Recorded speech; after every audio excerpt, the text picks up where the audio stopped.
Y empezamos con la segunda ponencia de hoy. El expositor es José Ramón Gordiola y es entonces ex alumno de la carrera de matemáticas aquí y doctorio matemáticas. Y ahora está en la maestría de economía en CIDE. Nos va a hablar del problema de ruina en un modelo de riesgo Markov modelado. Muchas gracias. Buenos días, muchas gracias por estar aquí. Lo que voy a presentar hoy es un pequeño reporte de la tesis que hice para titularme de aquí de la licenciatura de matemáticas. Y bueno, el nombre de la tesis es tal cual el nombre de la presentación: análisis y simulación del proceso de riesgo Markov modulado perturbado por difusión.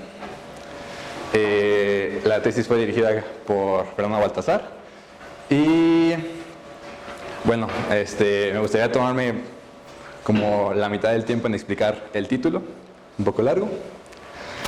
Y pues vamos a empezar por qué es un proceso de riesgo.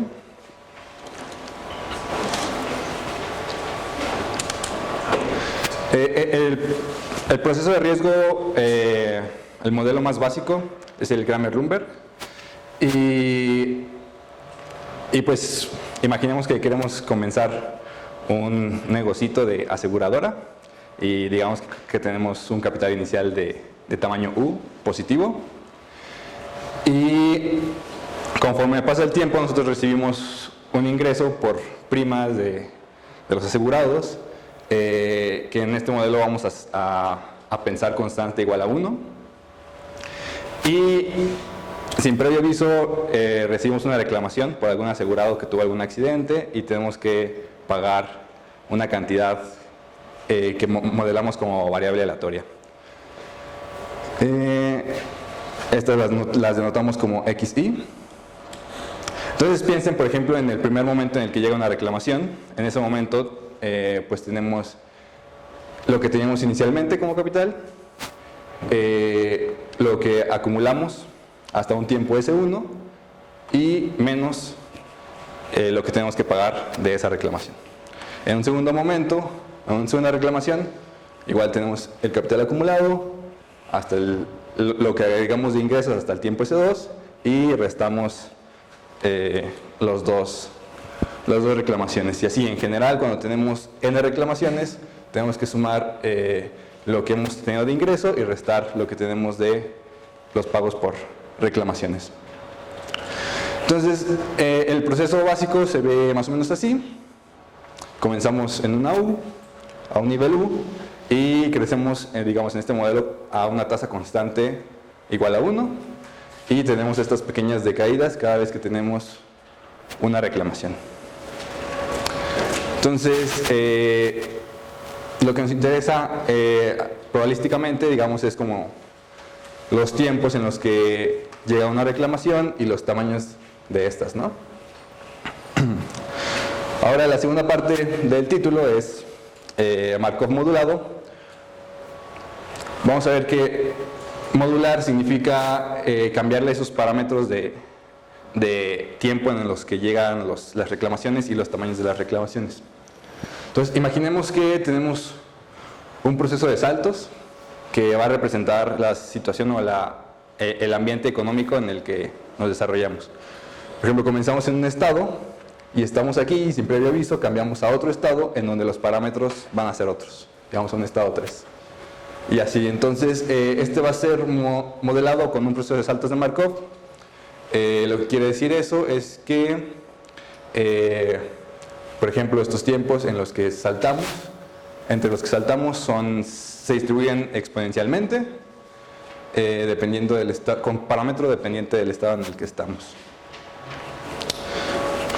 Entonces, por ejemplo, cada vez que estemos en un estado, un proceso Poisson nos va a decir cómo van llegando estas reclamaciones.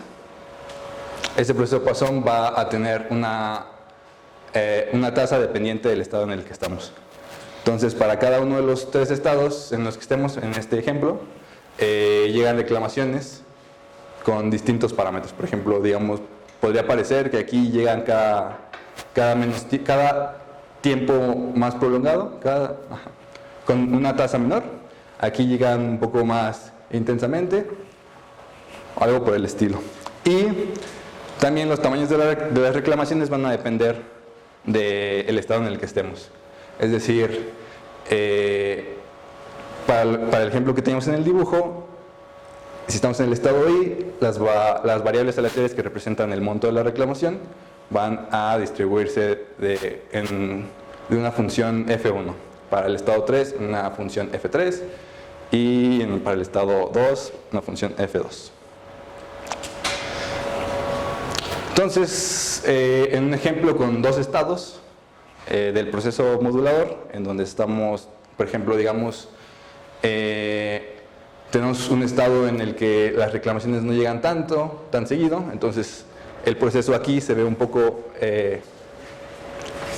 pues con menos reclamaciones, pero tal vez con los montos más grandes. Y tenemos otro estado en donde tal vez llegan reclamaciones más constantemente, pero con tamaños más pequeños, ¿no? Entonces, las simulaciones que hicimos en la tesis, en el trabajo de tesis, pues obtenemos procesos que se ven más o menos así.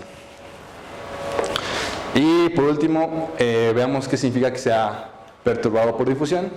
Eso simplemente, digamos, para términos prácticos o de simulación, es sumar un movimiento browniano por partes. Y va a ser por partes porque también va a estar modulado de acuerdo al estado en el que estemos. Entonces, si estamos en un estado, digamos, el proceso de riesgo ya no se va a ver suave o lineal, sino va a estar un poco difuso por el movimiento browniano.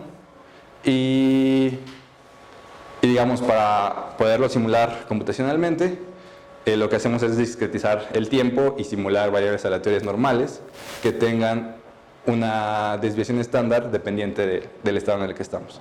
Entonces, digamos que dependiendo del estado también podría cambiar la volatilidad del movimiento browniano, de la difusión, en cada momento en el tiempo. Así, un proceso simulado con difusión se ve como la línea naranja, el mismo proceso que teníamos antes en difusión está ahí ya detrás, es la línea negra, y lo que hace la difusión es pues oscilar alrededor del proceso de riesgo que no tenía difusión. Igual pueden ver aquí que en este estado decidimos que para esta simulación, para este ejemplo, que la difusión no fuera tan volátil, ¿no? Que fuera un poco más apegada al original, y en esta parte, en este estado, la difusión es un poco más volátil, se ve más separado. Entonces, solo para cuestiones técnicas, para que no se queden sin ecuaciones al final de la plática, el modelo general se ve más o menos así, como está en la ecuación de arriba. Entonces, como ya les decía, al momento t, el proceso de riesgo va a tener el capital inicial que teníamos originalmente. Vamos a agregar una tasa de primas constante. En el modelo general, esa tasa también podría variar, también varía de acuerdo al estado en el que estemos, entonces lo podemos escribir como una integral. En este trabajo solo utilizamos constante igual a 1. Las reclamaciones llegan de acuerdo a un proceso Poisson, pero cada reclamación tiene una distribución dependiente del estado en el que estemos en ese momento. Y al final pues tenemos el término de difusión, que es simplemente pues en términos de la integral estocástica, como nos platicaba Francisco en la plática pasada, es la misma integral. De hecho es la más simple porque solamente estamos integrando una constante que por tramos, ¿no? O sea, solamente estamos agregando un movimiento browniano con diferente volatilidad en cada tramo. Bien, entonces lo que nos va a interesar en una primera parte de este trabajo va a ser la probabilidad de ruina, y este se define como la probabilidad de que el proceso en algún momento sea no positivo, ¿sí? Sea bueno, aquí está escrito como negativo, vamos a ver más adelante que es equivalente, que sea no positivo, que sea negativo. Y digamos que definimos la función de probabilidad de ruina en términos de U, condicionando a que empezamos con ese capital. Y análogamente definimos esta función, que es la función complementaria o de supervivencia, que es la que se utiliza más en el trabajo, por cosas prácticas de las cuentas, y pues simplemente es que el proceso siempre sea no negativo cuando comenzamos con un capital U.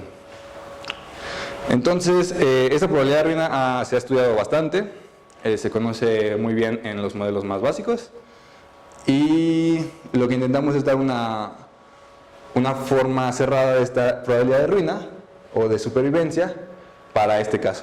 Entonces, como en este caso tenemos modulación por estados, vamos a también condicionar al estado en el que comencemos. Entonces, definimos una probabilidad de supervivencia condicionada al estado I, que va a ser el estado en el que comenzamos el proceso.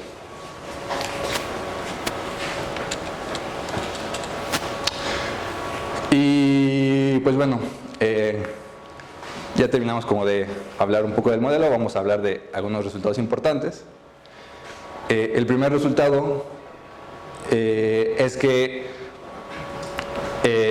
hay ruina segura siempre que empecemos con capital inicial 0 y tengamos presencia de difusión. Es decir, si comenzamos,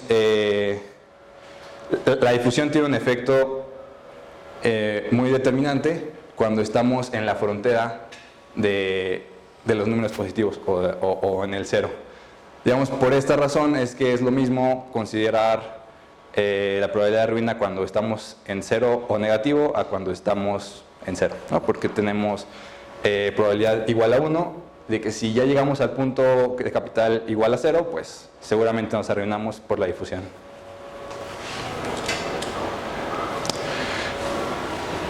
Para el caso más general, cuando tenemos capital inicial U positivo, lo que hicimos fue trabajar en un intervalo de tiempo muy pequeño, digamos de 0 a dt, y lo que vamos a hacer va a ser un análisis ahí dentro de ese intervalo que nos va a llevar a una ecuación diferencial para cada estado I, y con ello resolver para ciertos casos esa probabilidad de ruina de forma cerrada. Entonces, no voy a entrar mucho en detalles, vamos a platicar más o menos la idea intuitiva o lo que se trató. Entonces, la idea es la siguiente: queremos calcular la probabilidad de supervivencia cuando estamos en un estado, cuando comenzamos en un estado I y tenemos capital U. Entonces, lo que hacemos es ver qué pasa cuando damos ese paso de 0 a dt y cómo cambia esa probabilidad de ruina. Entonces, en un primer avistamiento, lo que decimos es que esa probabilidad de ruina no cambia, es decir, en un paso tan pequeño como es de 0 a dt, casi nunca se arruina el proceso. Entonces, las razones por las que se puede arruinar un proceso que comienza en U es en un pequeño intervalo de 0 a dt, es porque en ese pequeño intervalo hubo una reclamación suficientemente grande, o en otro caso es porque la difusión cayó demasiado en ese pequeño intervalo 0 a dt. Entonces vamos a pensar en esos casos o en esas posibilidades separado en otros 4 casos distintos, ¿no? En casos en donde no cambiamos de estado modulador, es decir, no hay un salto en el primer proceso de saltos de modulación y tampoco hay una reclamación. Entonces, la única manera en la que se podría arruinar ahí es si hubiera una difusión suficientemente grande o suficientemente separada del proceso original. En un segundo caso, digamos que no hay un salto del estado modulador, pero sí hay una reclamación. Entonces, ahí podríamos arruinarnos por un caso así o por un caso así. En el caso 3 va a haber un salto en el proceso modulador, pero no va a haber reclamaciones. Y en un cuarto caso puede suceder al menos dos cosas, tiene que suceder al menos 2 cosas, ¿no? Digamos, o que haya una reclamación y un salto, o que haya 2 reclamaciones y 2 saltos. Los separamos en estos casos porque en un intervalo de tiempo tan pequeño, estas probabilidades son conocidas y son muy pequeñas, ¿no? Por ejemplo, vamos a ver que esta probabilidad va a tender a 0 cuando tendamos este intervalo también a 0. Y estas probabilidades de ocurrencia se parecen mucho a una función lineal, porque recordemos que los tiempos en los que hay saltos o reclamaciones se distribuyen exponencialmente. Entonces hacemos una pequeña aproximación como Taylor y vemos que esas probabilidades en pequeños intervalos son fáciles de calcular. Entonces hacemos probabilidad total sobre los 4 casos, es decir, vemos la probabilidad de que ocurra cada uno de estos 4 casos, que son estos 4 términos de aquí al principio. Como les decía, son términos lineales que dependen del primer orden de dt y además tienen un término que va a tender a 0, ¿no? Entonces aquí también tenemos un término lineal, cosas que tienden a 0, y de este lado están las probabilidades de ruina, o sea, de que algo de estos 2 casos ocurran en cada uno de los 4 casos mencionados, ¿no?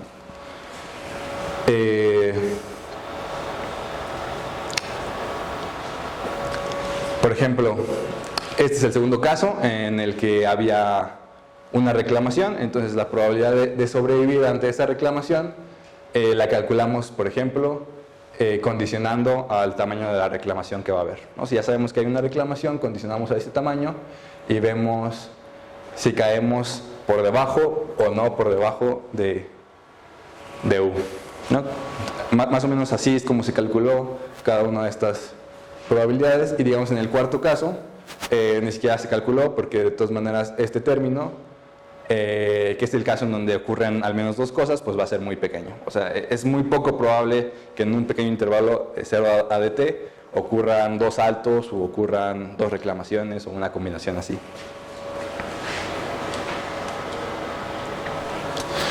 Y después de hacer un poco de álgebra con la expresión anterior, llegamos como al resultado principal de esta parte teórica de la tesis, que es una ecuación íntegro diferencial de las funciones de supervivencia condicionada a cada estado. ¿Sí? Entonces, lo que tenemos al final va a ser, para cada estado I, una ecuación que se ve más o menos así, que depende de la derivada, de la segunda derivada, y obviamente pues de la distribución de las reclamaciones, de parámetros como qué tanto llegan las reclamaciones en cada estado, y pues de las intensidades con las que se salta entre estados moduladores.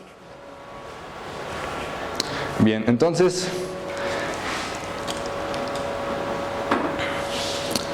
utilizamos la transformada de Laplace para dar solución a un caso particular de este sistema de ecuaciones. El caso particular de este sistema de ecuaciones que vamos a resolver, o que se resuelve en el trabajo, va a ser cuando la distribución de las reclamaciones va a ser exponencial. Es un caso bastante utilizado en la literatura, y ahorita vamos a ver por qué es tan utilizado, o por qué nos va a ayudar como a un trabajo futuro. Entonces, si hacemos ese caso particular, el sistema de ecuaciones se ve más o menos así. Recuerden que teníamos una ecuación para cada estado, entonces podemos escribir el sistema de ecuaciones de esa manera y simplemente resolver para la transformada de Laplace. O sea, es un poco también de cuentas. Pero noten que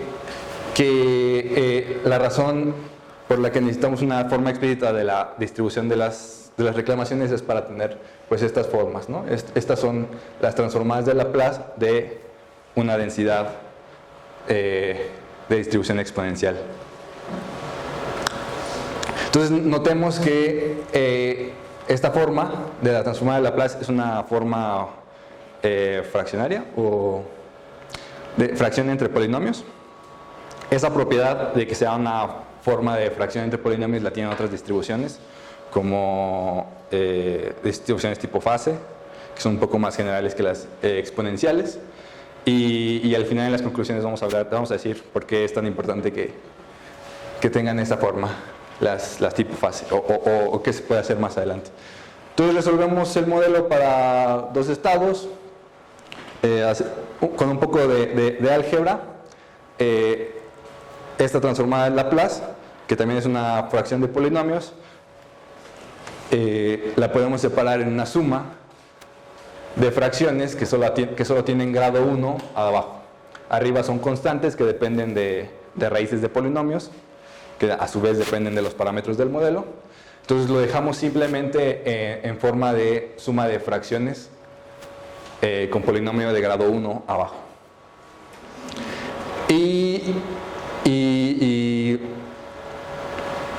La gracia que tiene haber hecho eso es que las transformadas de Laplace de esa forma son muy específicas. O sea, una propiedad de las transformadas de Laplace es que son únicas para una función. Entonces, si conocemos o si es conocida una forma de la transformada de Laplace, pues podríamos saber también cómo es la función original. Entonces, así es como calculamos la probabilidad de supervivencia, sabiéndonos de memoria una transformada de Laplace y haber cachado que justamente la tenemos a esa. Y pues ya se ve como una suma de exponenciales en donde todas estas constantes dependen de los parámetros del modelo. Al final, pues la probabilidad de supervivencia simplemente es la probabilidad de supervivencia en cada estado ponderada por la probabilidad ponderada por la probabilidad del estado en el que iniciemos. Entonces, bueno, voy a mostrar unos pequeños ejemplitos. Ponemos algunos parámetros, por ejemplo, esto es los parámetros con los que comenzamos, con los que se mueve el proceso de saltos, modulador, los parámetros con las probabilidades con las que comienzan en cada estado, las intensidades con las que llega en cada estado las reclamaciones y las medias. Como ya sabemos que es una distribución exponencial, los tamaños de las reclamaciones, basta pues dar las medias de estas distribuciones. Entonces las probabilidades de supervivencia y las probabilidades de ruina se ven más o menos así, sumas de exponenciales que dependen de U, y la probabilidad de ruina se ve más o menos así, ¿no? Es fácil intuir que si comenzamos con una U más grande, pues la probabilidad de ruina es cada vez más chica, ¿no? Esto es en el caso en el que no hay difusión. Como ven, no hemos definido todavía la volatilidad de la difusión, porque la resolución de las transformadas de Laplace requiere los cálculos un poco diferentes, pero un poco más extensos más bien, no son tan diferentes, pero se puede llegar a cosas similares. Entonces, para parámetros de difusión como estos, donde hay el triple de difusión en una que en otra, las formas de las funciones de supervivencia y de ruina se ven más o menos igual, tienen un poco más de términos, y la función de supervivencia, de ruina para este caso con difusión, pues se ve más o menos así. Noten que comienza en 1 porque habíamos dicho, o bueno, es consistente con el hecho de que nos arruinamos con seguridad cada vez que empezamos con capital 0.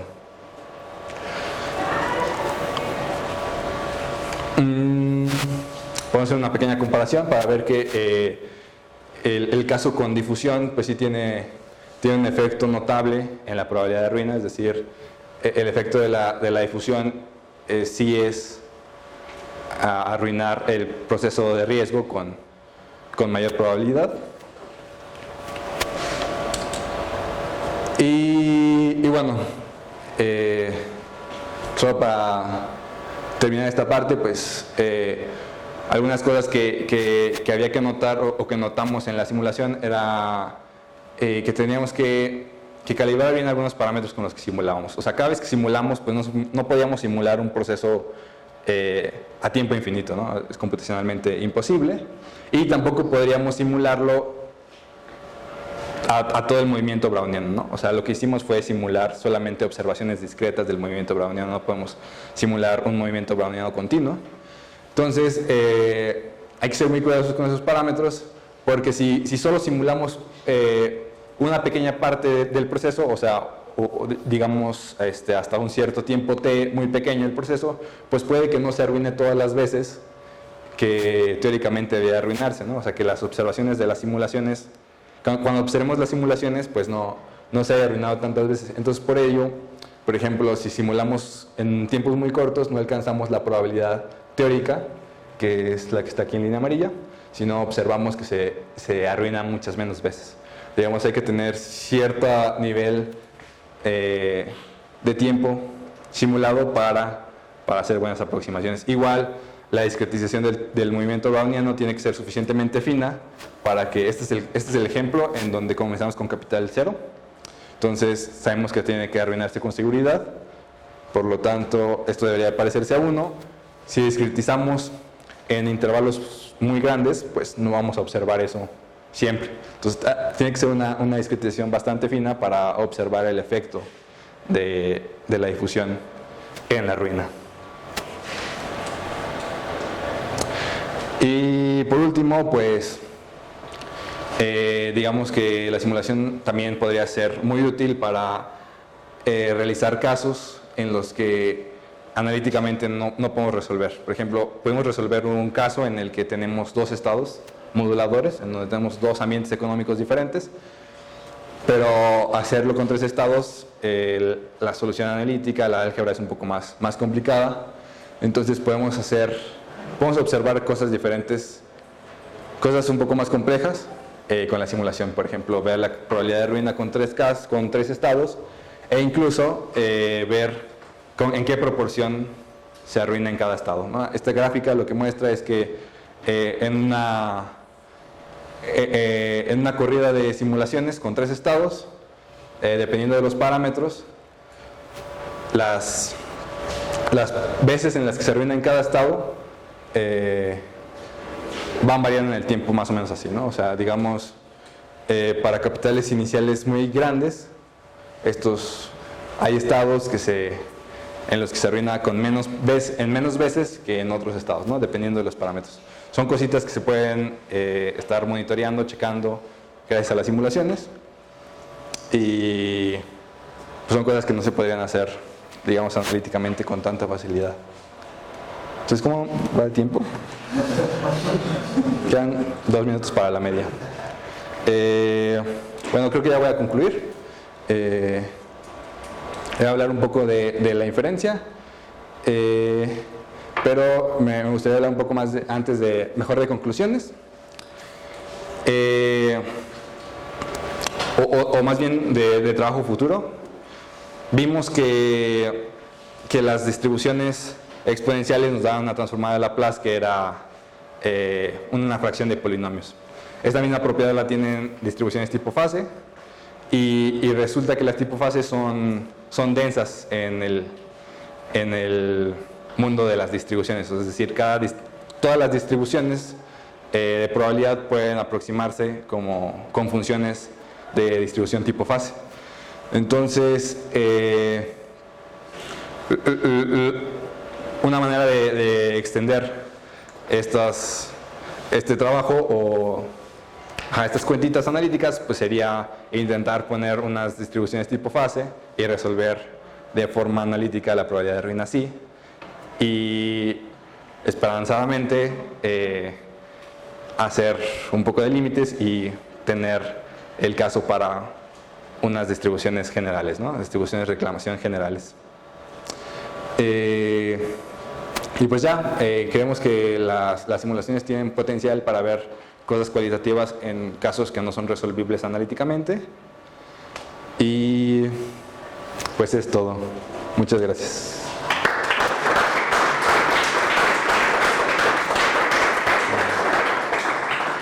Muchas gracias. ¿Alguien tiene una pregunta?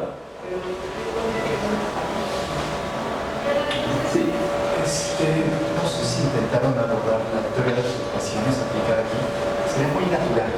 Lo que nos da tres fluctuaciones es, digamos, en cada uno de los intervalos que estás en el mismo régimen, te va a dar acceso al valor del mínimo del proceso y del valor final. Y juntando esa información puedes obtener la Sí, no utilizamos, o sea, no abordamos en ningún momento algún marco así, pero digamos sí, hay bastante literatura en procesos de riesgo y hay pues muchos enfoques sobre los cuales podemos abordarlo. Ese no, francamente no. Otra pregunta. ¿Se observan diferencias entre tu modelo Markov modulado y un modelo más sencillo donde habrías promediado tus diferentes estados?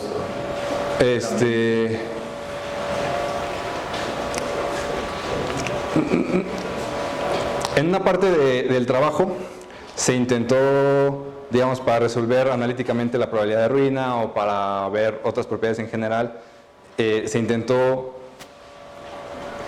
transformar un proceso modulado a un proceso promedio, ¿no? Por ejemplo, en el que ya se conocen las cosas y los parámetros podrían ser, no sé, el promedio de los parámetros en los estados, cosas así.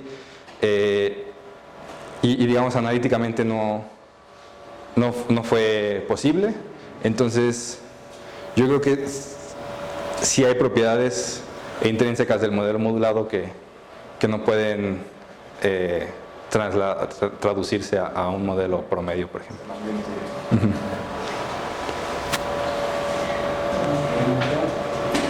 Pues en tal caso, muchas gracias. Gracias.